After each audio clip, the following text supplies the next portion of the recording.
وَنُنَزِّلُ مِنَ الْقُرْآنِ مَا هُوَ شِفَاءٌ وَرَحْمَةٌ لِّلْمُؤْمِنِينَ وَلَا يَزِيدُ الظَّالِمِينَ إِلَّا خَسَارًا۔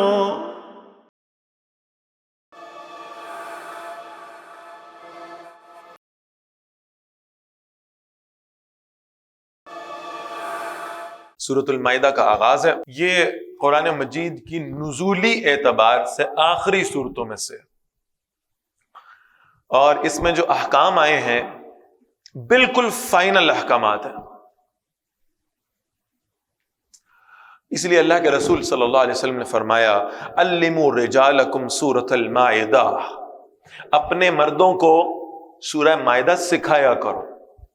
وَعَلِّمُوا نِسَاءَكُمْ سورۃ النور، اور اپنی عورتوں کو سورہ نور سکھایا کرو۔ بہرحال وہ جو احکامات ہیں جو سورہ مبارکہ میں آئے ان کو امپلیمنٹ تو مردوں نہیں کرنا ہے، لہٰذا سورۃ المائدہ خاص طور پہ مردوں کو سکھانے کی ترغیب۔ بسم اللہ الرحمن الرحیم، یا ایھا الذین آمنوا، اے ایمان والو، اوفوا بالعقود، اپنے وعدے پورے کیا کرو۔ احلت لکم بہیمۃ الانعام، تمہارے لیے مویشی اور چوپائے حلال کر دیے گئے ہیں، الا ما یتلی علیکم، سوائے ان کے جو تمہیں سنائے جائیں گے، یعنی جن کا ذکر ہوگا، جن کی تلاوت ہوگی۔ غیر محل الصید وانتم حرم،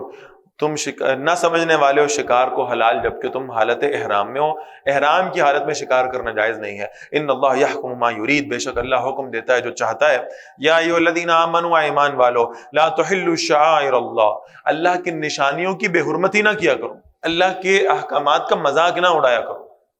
کتنے لطیفے بنتے ہیں روزوں پہ، کتنے لطیفے بنتے ہیں داڑھیوں پہ، کتنا مذاق اڑایا جاتا ہے دین کے بعض رسومات کا، کبھی قربانی کا مذاق ہو رہا ہے، کبھی داڑھی کا مذاق ہو رہا ہے۔ یہ سب شعائر اللہ میں سے ہیں۔ یہ آپ اس شخص کا مذاق نہیں اڑا رہے، وہ جسے آپ مولوی کہتے ہیں اور جس کا مذاق اڑانا، جس کی توہین کرنا، جس کی حد تک کرنا اس دنیا کا سب سے آسان کام ہے، سب سے آسان۔ یہ آپ اس کا مذاق نہیں اڑا رہے، یہ آپ اس کی اس داڑھی کا مذاق اڑا رہے ہیں جو داڑھی منسوب ہے رسول اللہ کے ساتھ صلی اللہ علیہ وسلم۔ ہاں، ان میں غلط لوگ بھی ہو سکتے ہیں۔ امیر شریعت رحمہ اللہ سے پوچھا گیا، بھئی وہ فلاں جو ہے نا وہ چور ہے، ان کی بھی تو داڑھی ہے، وہ بھی تو مولویوں جیسے لگتے ہیں چور؟ تو فرمایا دیکھو، داڑھی والا چوری نہیں کرتا، لیکن بعض اوقات چور داڑھی رکھ لیتے ہیں۔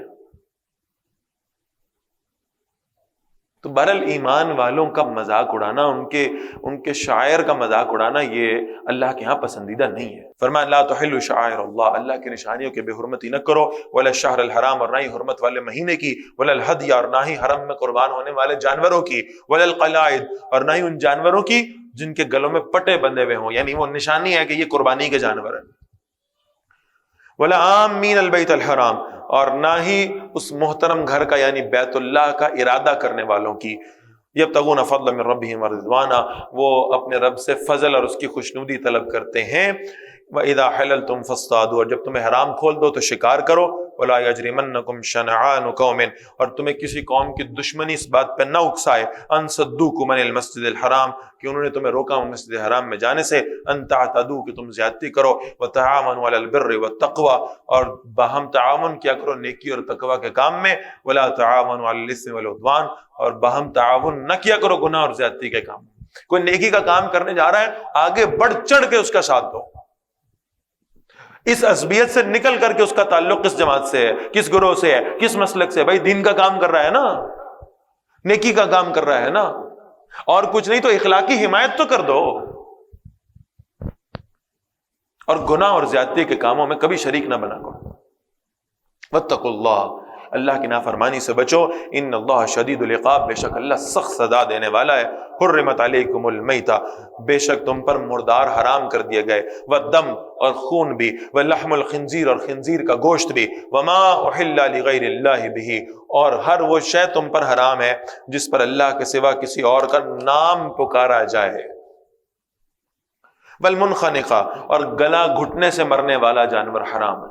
والموقوذہ اور چوٹ لگنے سے مرنے والا حرام، والمتردیہ اور اوپر سے اونچائی سے گر کر مرنے والا بھی حرام، والنطیحہ اور سینگ لگنے سے مرنے والا حرام، وما اکل السبع اور جسے کسی درندے نے کھا لیا ہو، الا ما زکیتم سوائے اس کے جسے تم ذبح کر لو، وما ذبح علی النصب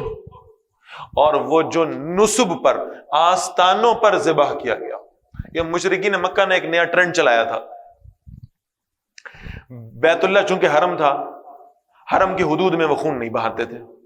لہذا حرم کی حدود سے باہر ایک میدان میں انہوں نے کچھ پتھر زمین میں نصب کر دیے تھے، ان کو کہتے تھے انصاب، اور ان پتھروں کو، ہر پتھر کو کسی ایک بت کے ساتھ انہوں نے منسوب کر دیا تھا۔ اب اس بت کے نام کا جانور لاتے تھے اور اس پتھر پہ رکھ کے اس کو ذبح کرتے تھے اور کہتے تھے کہ جناب ہم نے فلاں بت کی خدمت میں پیش کر دیا۔ فرمایا جو کچھ غیر اللہ کے لیے کیا جائے گا حرام ہوگا۔ وَأَن تَسْتَقْسِمُوا بِالْأَزْلَامِ اور یہ کہ تم گوشت تقسیم کرتے ہو جوئے کے تیروں کے ساتھ۔ ذالکم فسق، یہ سب نافرمانی کے کام ہے۔ الیوم یئس الذین کفروا من دینکم، آج کفار تمہارے دین سے مایوس ہو گئے ہیں۔ فلا تخشوہم واخشونی، ان سے نہ ڈرو، اللہ سے ڈرو۔ الیوم اکملت لکم دینکم، یہ دین کی تکمیل کا اعلان ہو گیا، مکمل کر دیا اللہ نے اس دین کو، کامل کر دیا اللہ نے اس دین کو۔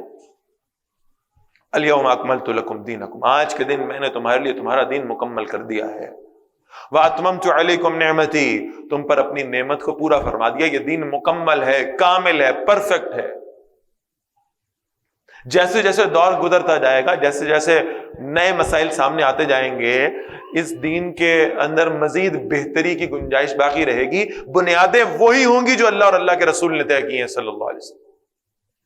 وہ کامل بنیادیں ہیں جو اللہ نے طے فرما دی ہیں، انہی بنیادوں کی مدد سے جدید مسائل کو سمجھا جائے گا۔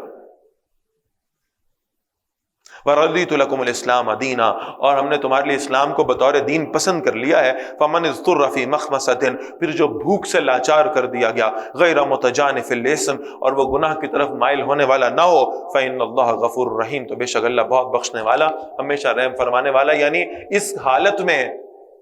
اضطرار میں، مجبوری میں، موت کے خوف میں مبتلا ہو اور اسے مجبوراً حرام استعمال کرنا پڑ جائے تو اس پر اللہ کی معافی کی امید ہے۔ یسألونک،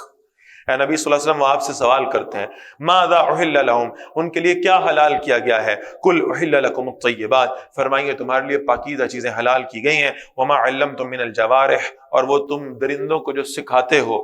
مکلبین، شکاری جانور کو سدھانے والے ہوتے ہو، تعلمونہن مما علمکم اللہ، تم انہیں سکھاتے ہو جو اللہ نے تمہیں سکھایا ہے، ٹیکنیک سکھاتے ہو شکار کرنے کی۔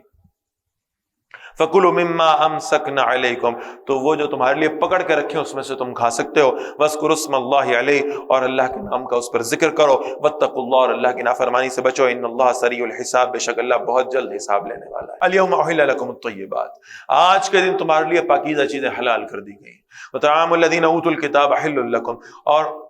ان کا کھانا جو اہل کتاب ہیں وہ بھی تم پر حلال ہے۔ وَطَعَامُكُمْ حِلٌّ لَهُمْ، اور تمہارا کھانا ان کے لیے حلال ہے۔ وَالْمُحْصَنَاتُ مِنَ الْمُؤْمِنَاتِ، اور پاک دامن مومن عورتیں بھی حلال ہیں۔ وَالْمُحْصَنَاتُ مِنَ الَّذِينَ أُوتُوا الْكِتَابَ مِنْ قَبْلِكُمْ، اور پاک دامن عورتیں ان کی جنہیں جو اہل کتاب ہے۔ اذا آتیتموہن اجورہن، جب تم انہیں ان کے مہر دے چکو، محسنین، پاک باز بنتے ہوئے، غیر مصافحین، محض لذت لینے والے نہیں،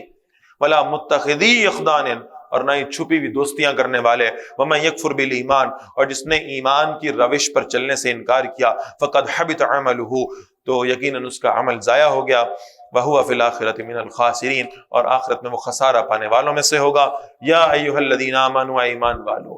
اذا قمتم الی الصلاۃ، جب تم نماز کے لیے کھڑے ہو، وضو کے فرائض کا بیان، جب تم نماز کے لیے کھڑے ہو، فاغسلوا وجوہکم، اپنے چہرے دھو لیا کرو، وَأَيْدِيَكُمْ إِلَى الْمَرَافِقِ، اور اپنے ہاتھ بھی دھو لیا کرو کوہنیوں تک،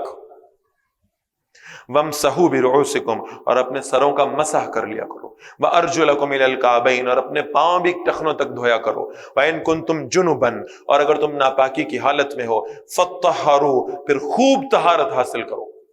غسل کر لیا کرو، وَإِن كُنتُم مَرْضَىٰ اور اگر تم بیمار ہو او علی سفر یا تم سفر پر ہو او جاء احد منکم من الغائط یا تم میں سے کسی کو قضاء حاجت کا معاملہ ہو او لامستم النساء یا تم نے اپنی بیویوں سے تعلق قائم کیا ہو فلم تجدوا ماء پھر تم پانی نہ پاؤ فتیمموا صعیدا طیبا تو پاکیزہ مٹی سے تیمم کر لیا کرو فامسحوا بوجوہکم وایدیکم من اور اپنے چہروں اور اپنے ہاتھوں کا اس سے مسح کر لیا کرو ما یرید اللہ لیجعل علیکم من حرج اللہ نہیں چاہتا کہ تم پر کچھ تنگی رکھے ولکن یرید لیطہرکم لیکن اللہ چاہتے ہیں کہ تمہیں پاک کر دیں ولیتم نعمتہ علیکم اور تم پر اپنی نعمت کو پورا کر دیں لعلکم تشکرون تاکہ تم اللہ کا شکر ادا کرو واذکروا نعمت اللہ علیکم یاد رکھو اللہ کی نعمت جو تم پر ہے ومیثاقہ الذی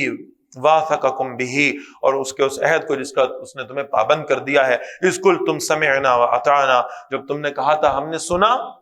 اور ہم نے اطاعت کی واتقوا اللہ اللہ کی نافرمانی سے بچو ان اللہ علیم بذات الصدور بے شک اللہ سینوں کی بات خوب جاننے والا ہے یا ایھا الذین آمنوا اے ایمان والو کونوا قوامین للہ اللہ کے لیے کھڑے ہو جاؤ شہداء بالقسط عدل کے گواہ بن کر ولا یجرمنکم شنآن قوم اور تمہیں کسی قوم کی دشمنی اس بات پر نہ اکسا دے الا اللہ تعدلوا اس پر کہ تم عدل نہ کرو اعدلوا عدل کیا کرو هو اقرب للتقوی یہ تقوی کے زیادہ قریب ہے واتقوا اللہ اور اللہ کی نافرمانی سے بچو ان اللہ خبیر بما تعملون بے شک جو کچھ تم کر رہے ہو اللہ اس سے خوب باخبر ہے وعد اللہ الذین آمنوا اللہ نے وعدہ کیا ان سے جو ایمان لائے وعملوا الصالحات اور انہوں نے اچھے عمل کیے لہم مغفرۃ واجر عظیم ان کے لیے بخشش ہے اور شاندار بدلہ ہے والذین کفروا اور جنہوں نے کفر کیا وکذبوا بآیاتنا اور ہماری آیات کو جھٹلایا اولئک اصحاب الجحیم یہ وہ لوگ ہیں جو جہنم والے یا ایھا الذین آمنوا اذکروا نعمت اللہ علیکم اے ایمان والو یاد کرو اللہ کی وہ نعمت جو تم پر ہوئی اذ ہم قوم جب ایک قوم نے ارادہ کیا ان یبسطوا الیکم ایدیہم کہ وہ تمہاری طرف اپنے ہاتھ بڑھا لے فکف ایدیہم عنکم تو اللہ نے ان کے ہاتھوں کو تم سے روک لیا صلح حدیبیہ کا ذکر ہو رہا ہے مسلمان تو عمرہ کرنے کی غرض سے گئے تھے ہتھیار بھی نہیں تھے مشرکین مکہ کا خیال ہوا کہ اس وقت تو ان پر حملہ کر کے فتح پانا بہت آسان ہے